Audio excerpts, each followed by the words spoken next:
ثم جعلناک علی شریعۃ من الامر، اے نبی علیہ السلام بنی اسرائیل کے بعد ہم نے آپ کو ایک پختہ دین کے اوپر حکم دے کر بھیجا، فاتبعھا، تو اے نبی آپ اس کی پیروی کریں شریعت کی جو ہم نے آپ پہ نازل کی ہے، ولا تتبع اہواء الذین لا یعلمون، اور اے نبی صلی اللہ علیہ وآلہ وسلم جو لوگ اپنی خواہشات کی پیروی کر رہے ہیں آپ نے ان کے پیچھے نہیں چلنا، آپ نے اللہ کی وحی کے پیچھے چلنا ہے۔ نبی کو بھی حکم ہے کہ انہوں نے اللہ کی وحی کے پیچھے چلنا ہے، تو باقی کس کھاتے میں؟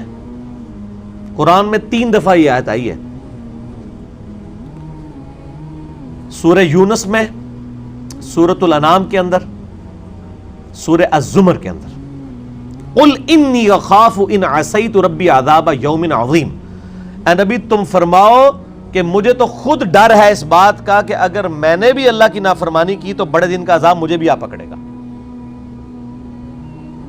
کس نے؟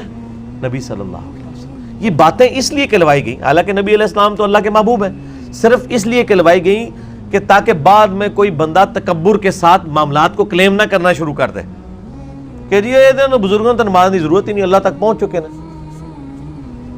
لوگ کہتے ہیں نا، کہتے ہیں جی نماز تو اللہ تک پہنچنے کے لیے چاہیے، تو جو اللہ تک پہنچ چکے ہیں انہوں نمازہ معاف نہ۔ یہ اس لیے یہ باتیں بتائی گئی تاکہ کوئی تکبر کا جملہ نہ بولے، ڈرتا رہے۔ میں نے کئی دفعہ عرض کیا کہ آپ دیکھیں شیخ عبد القادر جیلانی رحمہ اللہ کی طرف کتنا بڑا جھوٹ منسوب کیا گیا، وہ قصیدہ غوثیہ ایک، جس کے اندر لکھا ہے تمام اولیاء کی گردن پہ میرا پاؤں ہے۔ سر یہ جو جملہ ہے نا کہ تمام اولیاء کی گردن پہ میرا پاؤں ہے، یہ کوئی مسلمان نہیں بول سکتا، ولی تو چھوڑ دیں، یہ شیخ عبد القادر جیلانی پہ جھوٹ باندھا گیا، انہوں نے نہیں کہیں کہا، یہ قصیدہ غوثیہ ہے ہی جھوٹ ہے، انہوں نے نہیں لکھا۔ اللہ کا نیک بندہ تو ہر وقت ڈرتا رہتا ہے، وہ یہ فرعونی الفاظ یہ تو فرعون بولے گا کہ میرا لوگوں کے گردن پہ پاؤں ہے۔ کیا حضرت ابوبکر صدیق نے کہیں بولا ہے یہ کہ تمام صحابہ کی گردن پہ میرا پاؤں ہے؟ صحابہ کے سردار کون ہے؟ ابوبکر صدیق۔ یہ کہتے ہیں عبد القادر جیلانی اولیاء اللہ کے سردار ہیں۔ اگر وہ سردار ہیں تو اس قسم کا فرعونی جملہ بولیں گے کہ اولیاء کی گردن پہ میرا پاؤں ہے؟ استغفر اللہ۔ یہ جملہ بولتے ہی بندہ اپنے ایمان کی فکر کرے، یہ سب کا سب فراڈ ہے، یہ ہے ہی جھوٹ ہے، انہوں نے نہیں بولا۔ انہوں نے جو کچھ بولا ہے وہ میں آپ کو بتاتا ہوں۔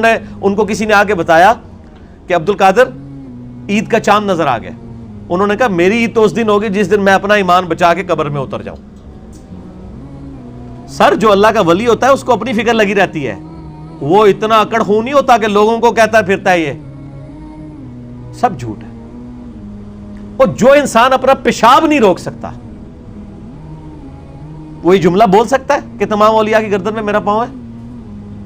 دنیا کا کوئی ولی، کوئی بزرگ اپنا پیشاب روک سکتا ہے؟ Not at all. اگر کوئی ہے تو آئیں، لائیں ہمارے سامنے پیش کریں، پیشاب روک کے بتائے کوئی۔ انسان تو اتنا کسپرسی کے عالم میں، اسی لیے دیکھیں کہ آپ لوگ جب بیمار ہوتے ہیں آپ کو اٹھا کے ان کے پاس لے جاتے ہیں، اور یہ لوگ بیمار ہوتے ہیں تو یہ شفا انٹرنیشنل میں علاج کرا رہے ہوتے ہیں۔ آپ کے جب پیر صاحب بیمار ہوتے ہیں ان کو اسپتال نہ لے کے جایا کرو، ان کو بھی پھر کسی مزار پہ ہی لے جایا کرو نا، نہیں لے کے جاتے۔ یہ آپ کو انہوں نے چکر چلائے ہوئے ہیں سارے، ان کو پتہ ہے کچھ نہیں ہونا۔ میں تو جتنے بڑے بڑے ادھر دیکھتا ہوں نا، سب کے آپریشن ہاسپٹلز میں ہو رہے ہوتے ہیں، اور عام ہاسپٹل میں نہیں، آغا خان ہاسپٹل میں، شفا انٹرنیشنل میں، جدھر ہم لوگ تو ایک دن کی فیس نہیں دے سکتے۔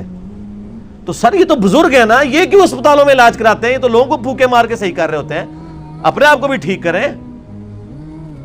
اپنا پیشاب بند ہوتا ہے، اپنے گردے خراب ہوتے ہیں تو ٹھیک کریں نا پھوک مار کے، ڈاکٹروں کے پاس کیوں جاتے ہیں؟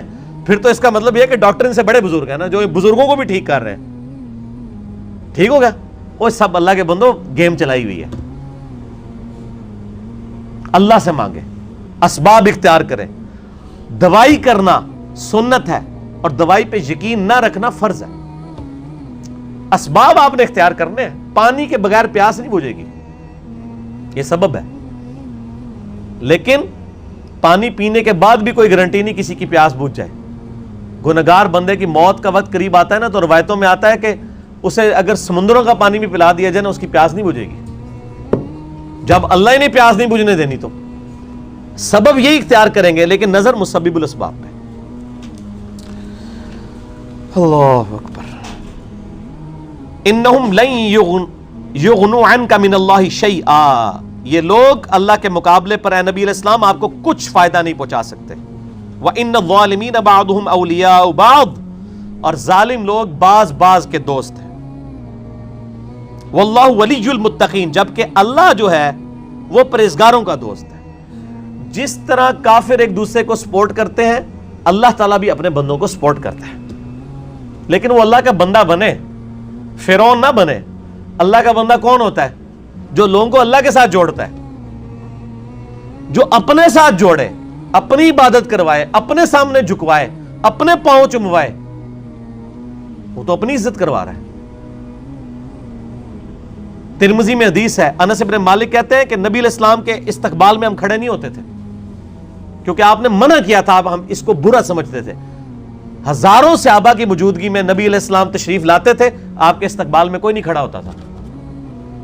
یہاں ایک چھوٹا سا یعنی لوگوں کا بنایا ہوا بزرگ جو لوگوں کے نذرانے پہ اپنی گاڑی چلا رہا ہوتا ہے، لوگوں کے نذرانے پہ اس کی گزر بسر ہو رہی ہوتی ہے، وہ کسی مسجد میں چلا جائے، لوگ کھڑے ہو کے نعرے مارنا شروع کر دیتے ہیں.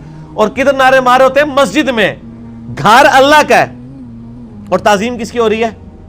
اس مخلوق کی جو وہ نعرہ مارنے والوں کے چندے پہ چل رہی ہے. اسی لیے میں کہتا ہوں نا، لوگوں نے وہ گاڑیوں کے پیچھے لکھوایا ہوتا ہے نا، نگاہ مرشد. مرشد کو بھی چاہیے وہ اپنی گاڑی کے پیچھے لگوائے نذرانہ مریدین. آپ آج نذرانے بند کریں، ان کا تو کوئی سورس آف انکم ہی نہیں ہے. اکثریت کا کوئی سورس آف انکم نہیں ہے. نہ ان کے بچے پڑھے لکھے ہوتے ہیں، نہ یہ خود پڑھے لکھے ہوتے ہیں. ان کو 10,000 کی نوکری نہیں کہیں مل سکتی، لیکن سٹیٹس وہ روزانہ کے لاکھوں روپے خرچ کر رہے ہوتے ہیں. کہاں سے؟ آپ سے. تو صرف ان کو چاہیے نا، جب اپنی گاڑی میں بیٹھیں تو گاڑی کے پیچھے لکھیں مریدین کے نذرانوں کی برکت سے.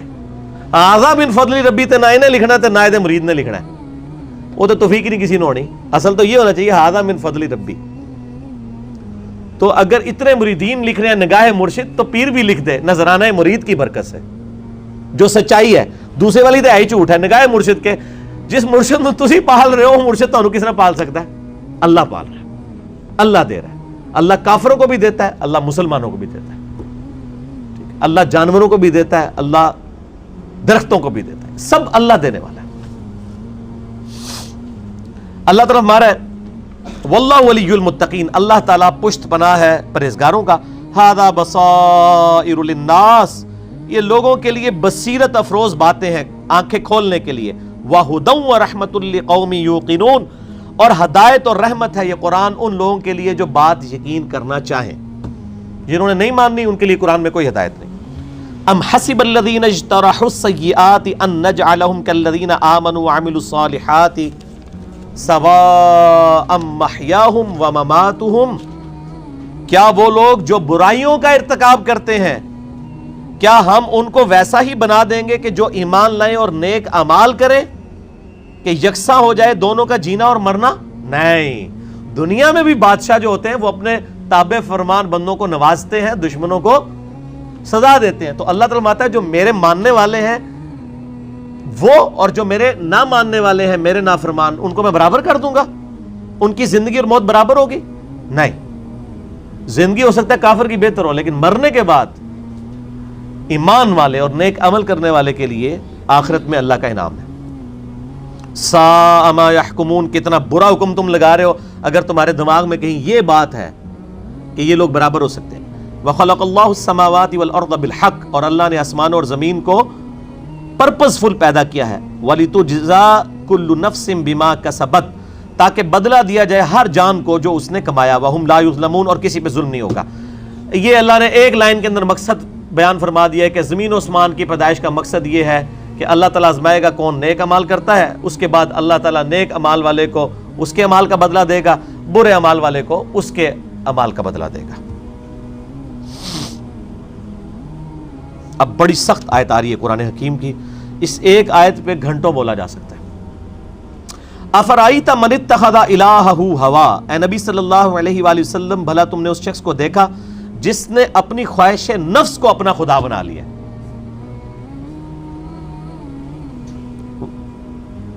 وَأَضَلَّهُ اللَّهُ عَلَىٰ عِلْمٍ، اور اللہ نے اس کے علم کے باوجود اسے گمراہ کر دیا.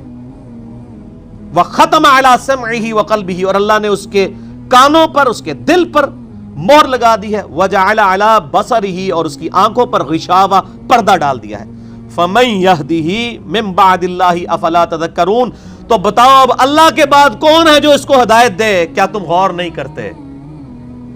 جس کو اللہ گمراہ کر دے، من یہدہ اللہ فلا مضل لہ، جسے اللہ ہدایت دے اسے گمراہ نہیں کر سکتا، ومن یضلل فلا ہادی لہ، اور جسے اللہ گمراہ کر دے اسے کوئی ہدایت نہیں دے سکتا۔ تو اللہ تعالیٰ فرما رہا ہے کہ ایسا شخص جو اپنی خواہش نفس کی پیروی کرتا ہے، تو اگرچہ اس کے پاس علم بھی ہوتا ہے پھر بھی وہ بہرا، اندھا اور گونگا ہو جاتا ہے، حق بات قبول نہیں کرتا، کیونکہ اللہ اسے گمراہ رہنے دیتا ہے کہ اس کے پاس علم تھا، اس کے باوجود اس نے اس علم کا فائدہ نہیں اٹھایا۔ ایک بندے کے پاس علم ہے کہ اگر میں بلڈنگ کے 10ویں فلور سے باہر چھلانگ لگاؤں تو مر جاؤں گا، یہ پتا ہے ایک بندے کو، وہ پھر بھی چھلانگ لگا دیتا ہے، تو پھر کیا ہوگا؟ مر جائے گا۔ یہی حال اس شخص کا ہے کہ جس کو قرآن و سنت کا علم دیا گیا لیکن اس پہ عمل نہیں وہ کر رہا، اسے ہم کہتے ہیں قرآن میں لکھا ہے ایاک نعبد و ایاک نستعین، صرف اللہ ہی کو پکار، وہ کہتا ہے نہیں میرے بابے کہتے ہیں بابوں کو پکارو۔ اب علم تھا اس کے پاس، گمراہ ہو گیا، اللہ کی بات نہیں مانی۔ ایک بندے کو بتایا بھی بخاری مسلم میں نماز کا طریقہ رکوع میں جاتے وقت اور رکوع سے اٹھتے وقت رفع الیدین کے ساتھ لکھا ہے، نہیں مانا۔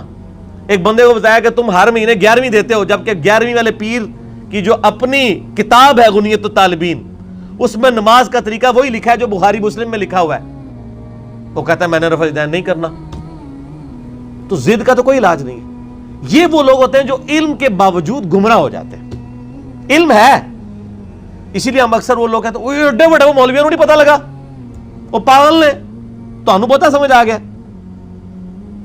تو ان کو بتائیں آپ جن علماء کہہ رہے ہیں اتنے بڑے بڑے، آپ کے مخالف اپنے علماء کو اتنے بڑے بڑے کہتے ہیں اور آپ کے علماء کو جاہل کہتے ہیں۔ بریلوی دیوبندیوں کو گستاخ رسول کہتے ہیں کہ نہیں؟ تو کیا دیوبندیوں کے علماء علماء نہیں ہیں؟ اور دیوبندی بریلویوں کے علماء کو مشرک کہتے ہیں کہ نہیں؟ تو کیا بریلویوں کے علماء علماء نہیں ہیں؟ سنی شیعہ کے علماء کو، شیعہ سنیوں کے علماء کو، اہل حدیث ان کو، یہ سارے اہل حدیث کو گمراہ کہتے ہیں کہ نہیں؟ ہم کہتے ہیں شاید ساری صحیح کہہ رہے ہو، لگ ایسا ہی رہا ہے کہ آپ اپنے آپ کو کتاب و سنت کے سامنے پیش کرنے کے لیے تیار ہی نہیں ہو۔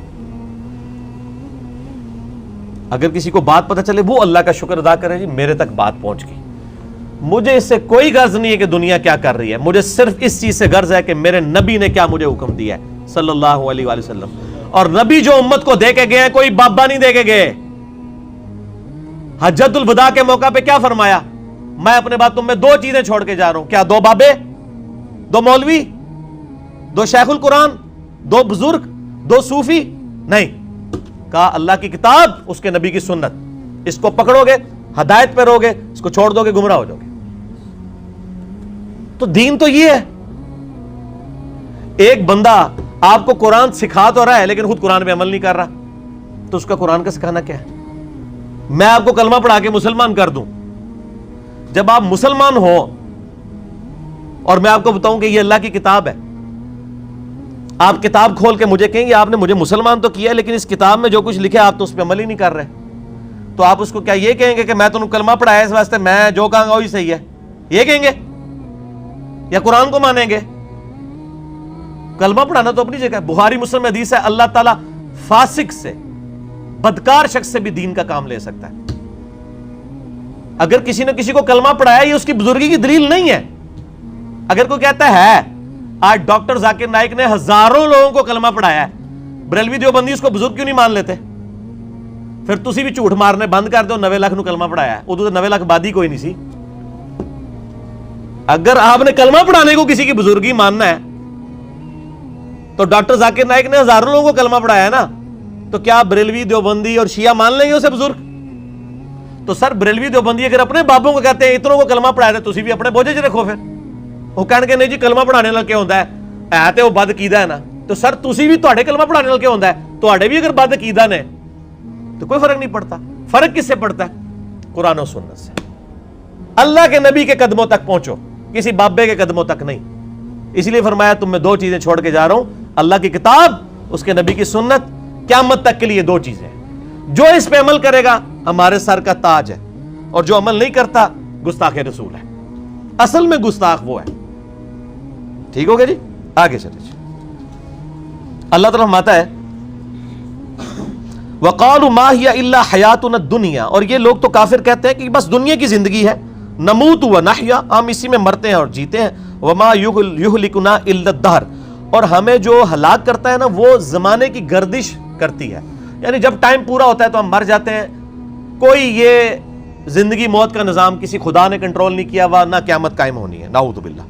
وَمَا لَهُمْ بِذَلِكَ مِنْ عِلْمٍ، حالانکہ ان کے پاس علم کی رتی بھی نہیں ہے. اگر ان کے پاس علم ہوتا تو ان کو پتا چلتا یہ نظام کسی کے بنانے سے بنایا گیا ہے. اِنْهُمْ إِلَّا يَظُنُّونَ، بس یہ اٹکل پچو چلا رہے ہیں. وَإِذَا تُتْلَىٰ عَلَيْهِمْ آيَاتُنَا، جب ان پہ ہماری آیات پڑھی جاتی ہیں، بینات، روشن آیات، مَا كَانَ حُجَّتُهُمْ، تو یہ کوئی اور حجت نہیں کرتے سوائے ایک حجت کے، إِلَّا أَن قَالُوا ائْتُوا بِآبَائِنَا إِن كُنتُمْ صَادِقِينَ، یہ کہتے ہیں اگر تم سچے ہو تو ہمارے مرے ہوئے باپ دادا کو زندہ کر کے لے آؤ. ہمارے باپ دادا قبروں سے نکل کے یہ بات ہمیں کہیں کہ نبی اللہ کا نبی ہے تب مانیں گے، قرآن کو ہم نے نہیں ماننا. یہ کافروں کی دلیل تھی، اور یہ ساری کافروں والی روش آج بھی جاری ہے. ہم کسی کو بتاتے ہیں نا قرآن میں یہ لکھا ہوا ہے، وہ کہتے ہیں یہ جو قبر میں چلا گیا نا یہ تو کچھ اور بتا کے گیا. تو یہ نکل کے اگر ہمیں کہے، دیکھ لو کافر بھی یہ کہہ رہے ہیں تے پائی اور نہ سی انہوں نے قبرہ تو باہر کاٹ سکنے ہیں، اسی تو ہی دسنا ہے جو اللہ نبی دس کے گئے نے قرآن پاک، اور قیامت تک کے لیے محفوظ صرف اللہ کی کتاب ہے. کسی بزرگ کی تعلیمات بھی محفوظ نہیں ہے. اتنے جھوٹ بزرگوں کے اوپر باندھے گئے ہیں. اسی لیے قرآن پاک میں کئی جگہ ہے کہ بزرگ قیامت والے دن خود اپنے ماننے والوں کے دشمن ہو جائیں گے. 2.25 ارب عیسائی کہہ رہے ہیں حضرت عیسیٰ اللہ کے بیٹے ہیں، تو حضرت عیسیٰ ان لوگوں کے دشمن بنیں گے کہ نہیں؟ کیونکہ حضرت عیسیٰ کی تو یہ تعلیمات نہیں ہے. شیخ عبد القادر جیلانی کی کہیں یہ تعلیمات نہیں کہ آپ کو المدد یا غوث اعظم دستگیر شیئن للہ، کہیں ان کی تعلیمات نہیں. تو شیخ عبد القادر جیلانی دشمن بنیں گے. مولا علی علیہ السلام کی کہیں تعلیمات نہیں ہے کہ تم مجھے یا علی مدد کہہ کے پکارو. ان کی تعلیمات یہی ہیں، ایاک نعبد و ایاک نستعین. مولا علی بھی اللہ کو پکارتے تھے، مولا علی کا ماننے والا بھی وہی ہوگا جو اللہ کو پکارے گا.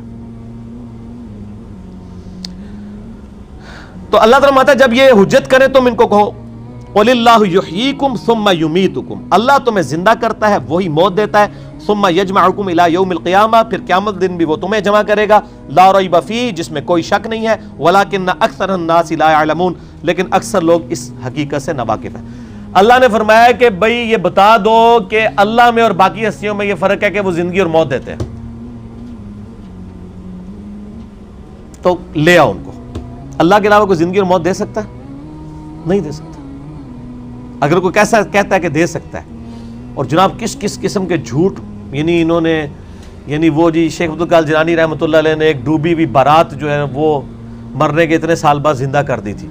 اللہ کے بندو توبہ کرو. قرآن پاک میں سورہ انبیاء کا پہلا رکوع ہے، 17واں پارہ پہلا صفحہ ہے. نبی صلی اللہ علیہ وآلہ وسلم کو کافر کہتے تھے، تم ہمیں یہ کہتے ہو نا اگلے نبیوں کے یہ معجزے کہ مردہ زندہ کرتے تھے، تم ہمیں مردہ زندہ کر کے بتاؤ پھر نبی مانیں گے. تو اللہ تعالیٰ نے فرمایا کہ ان سے فرما دو کہ معجزات اللہ کے پاس ہے، وہ کوئی معجزہ اس قسم کا نہیں. نبی صلی اللہ علیہ وسلم نے بھی کوئی مردہ نہیں کبھی زندہ کیا. حضرت عیسیٰ علیہ السلام کا قرآن میں ذکر آتا ہے کیونکہ ان کا معجزہ وہ تھا، ہمارے نبی کا معجزہ قرآن ہے، جیسا کہ موسیٰ علیہ السلام کا معجزہ عصا تھا. ویسے آپ صلی اللہ علیہ وسلم کے بہت معجزات ہیں بخاری مسلم میں کہ مبارک انگلیوں سے پانی کے چشمے جاری ہو گئے، مبارک دعا سے چاند 2 ٹکڑے ہو گیا، مبارک پسینے سے خوشبو آتی تھی. یہ معجزات ہیں، مردہ زندہ کرنے والا نہیں ہے. تو یہ بعد کے لوگوں کے بارے میں آپ کلیم کر رہے ہیں کہ انہوں نے مردے زندہ کیے ہیں. آج بھی لیں کسی کو جو کہتا ہے نا مردہ زندہ کر سکتا ہے تو ہم اسے شہید کر دیتے ہیں، اس کی اجازت سے وہ اپنے آپ کو زندہ کر کے بتائے. حضرت عیسیٰ نے بھی جو مردے زندہ کیے ہیں نا، وہ یہ نہیں تھے کہ وہ قبر سے نکال کے چلنا پھرنا شروع کر دیتے تھے. صرف اس وقت چونکہ طب بڑے زور پہ تھی، میڈیکل، تو اللہ تعالیٰ نے ان کی میڈیکل کو فیل کیا کہ کوئی ڈاکٹر کسی مردے کو نہیں زندہ کر سکتا. اللہ نے آیا ہوں میرا نبی اے جیڑا مردہ زندہ کرے گا. اور وہ صرف اتنا ہوتا تھا، قبر پہ گئے، مردے کو زندہ کیا، وہ مردہ کہتا تھا کہ حضرت عیسیٰ اللہ کے نبی، واپس چلا جاتا تھا. بس اس سے زیادہ نہیں تھا زندہ ہوتا نا. سورۃ الانبیاء کی آیت نمبر 95 ہے، جو ایک دفعہ دنیا سے چلا گیا وہ واپس نہیں آ سکتا. Not at all. گیا دنیا میں واپس نہیں آ سکتا. اگر یہ بات ہوتی تو حضرت فاطمہ روتی روتی فوت کیوں ہوگی 6 مہینے کے اندر کہ میں اپنے باپ کا چہرہ اب دوبارہ نہیں دیکھ سکوں گی. حضرت عائشہ حضور کی لاڈلی ترین بیوی نبی علیہ السلام کی وفات کے بعد 47 سال تک زندہ رہی ہیں, اور کدھر زندہ رہی ہیں؟ اسی قبر والے حجرے کے 7 کمرے میں. میں کہتا ہوں کوئی ایک روایت دکھا دیں کہ انہوں نے نبی علیہ السلام کی کبھی زیارت کی ہو قبر کے اوپر. آج لوگ کہتے ہیں ہمارے گھر میں آ جاتے ہیں, کوڑ مارنے چھڑ دو اللہ دے بندے ہو, جھوٹ. سب سے زیادہ اگر کوئی حقدار تھا تو حضرت فاطمہ تھی, حضرت عائشہ تھی, مولا علی تھے. ان سے کوئی آپ کو بات نہیں ملے گی. یہ جتنی آپ کو باتیں بتاتے ہیں ساری بزرگ بابوں سے بتاتے ہیں, آپ کو حضرت ابوبکر کی کرامت نہیں بتا رہے ہوں گے اس قسم کی, کیا ہوتی نہیں ہے. کرامت ہم مانتے ہیں, کرامت صرف یہ ہے کہ کسی کی دعا کی برکت سے کچھ ہو جائے, مرضی اللہ کی. کوئی کر کے نہیں دکھا سکتا. کوئی کر کے دکھا سکتا ہے تو میں نے کئی بار چیلنج کیا ہے, کوئی زندہ یا مردہ بزرگ, میں اپنا انجینئرنگ کا فارمولہ لکھ کے دیتا ہوں, وہ دیکھ کے پڑھ کے بتا دے.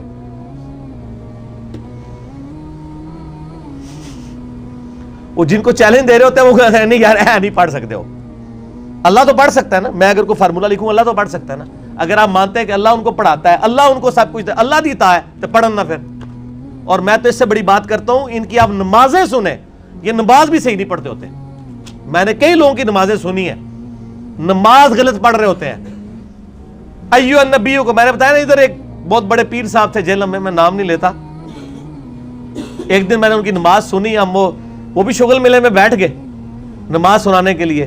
نماز میں پڑھ رہے السلام علیکہ ایھا النبیو, مرید ہزاروں ہیں جن کو انہوں نے جنت میں لے کے جانا ہے. نماز ایھا النبیو 25-30 بندوں کی موجودگی میں. اور بھی بڑی غلطی تھی, یہ موٹی سی مجھے یاد رہ گئی. میں کہ یہ کیا پڑھ رہے ہیں, وہ بچپن سے نماز یاد کی تھی اسی طرح چل رہی تھی. باقی عین ہا تو ہے ہی کوئی نہیں تھا نا, وہ تو چھڈ ہی دو, وہ تو میں گل ہی نہیں کہ میں زبر زیر کی غلطیاں. ایھا النبیو, اور یہ وہ ہیں جو کہہ رہے ہیں اسی جناب تہاڈا بیڑا تار دینا. نماز نہیں آتی, دعوے. میرے پاس کئی لوگ آتے ہیں نہیں وہ ہمارے سلسلے میں بیعت ہو جائے. میں نے کہا آپ کا پیر مجھے صرف یہ 17 اذکار جو فرض نماز کے بعد کے ہیں نا وہ مجھے زبانی سنا دے, میں بیعت ہو جاؤں گا. آج تک دنیا کا کوئی پیر سامنے نہیں آیا. 17 اذکار ہیں فرض نماز کے بعد. لوگوں کو کتنے آتے ہیں, 4 یا 5. آیت الکرسی, تسبیح فاطمہ, اللہ اکبر, استغفر اللہ, اللہ منت سلام. تو آڑی تو گنتی مک جانی ہے 5 تو بعد. اے 17 اذکار لکھے ہوئے گرین کارڈ پہ جو نبی صلی اللہ علیہ وسلم کرتے تھے, دنیا کے کسی پیر کو نہیں آتے ہیں. وہ 24 اذکار بلو کارڈ پہ لکھے ہوئے ہیں جو صبح و شام کے اذکار ہیں نبی علیہ السلام کے. کتنی کتنی مشکل دعائیں ہیں بخاری مسلم میں, کسی پیر کو نہیں آتی ہیں. میں اس سے بڑا چیلنج کہتا ہوں یہ دیکھ کے پڑھ کے بتا دیں. یہ اتنی مشکل عربی ہے کہ جس نے پہلی دفعہ پڑھی ہو وہ اس کو ایک دفعہ پڑھ کے صحیح پڑھ ہی نہیں سکتا. ابھی تک تو سارے فیل ہوئے ہیں. تو پھر یہ کہنا کہ ہم لوگوں کو نبی علیہ السلام تک پہنچاتے ہیں, تسی آپ تک پہنچے کوئی نہیں ہوئے اللہ تو بندے ہو. نبی علیہ السلام تک وہ پہنچا ہوا ہے جو نبی علیہ السلام کے طریقے پہ ہے, جو آپ نے فرمایا, جو آپ نے وظیفے بتائے ہیں. باقی تو آپ کے خود ساختہ چیزیں ہیں, وہ جس طرح ہندوؤں کے ماننے والے اپنے کو کرتے ہیں, آپ کے ماننے والے آپ کو سکھا رہے ہیں. نبی علیہ السلام کے ساتھ کوئی تعلق نہیں ہے. نبی صلی اللہ علیہ وسلم جو کچھ دے کے گئے وہ یہ موجود ہے اس میں, وہ اس قرآن کے اندر ہے. باقی سب کچھ آپ کے بابوں نے آپ کو دیا ہے, اس کا دین سے کوئی تعلق نہیں ہے. ٹھیک ہو گیا جی. اور ویسے بابوں کے اوپر کوئی ناراض بھی نہیں ہونا چاہیے, کیونکہ سارے ایک دوسرے کے بابوں کو نہیں مانتے. جب سارے ایک دوسرے کو نہیں مان رہے ہیں تو ہم کہہ رہے ہیں سارے ٹھیک کہہ رہے ہو, کسی کے بھی نہ مانو, ایک بندے کو اپنا امام بناؤ. امام اعظم محمد رسول اللہ صلی اللہ علیہ وآلہ وسلم صلاۃ تسلیما کثیرا کثیرا. ٹھیک ہو گیا.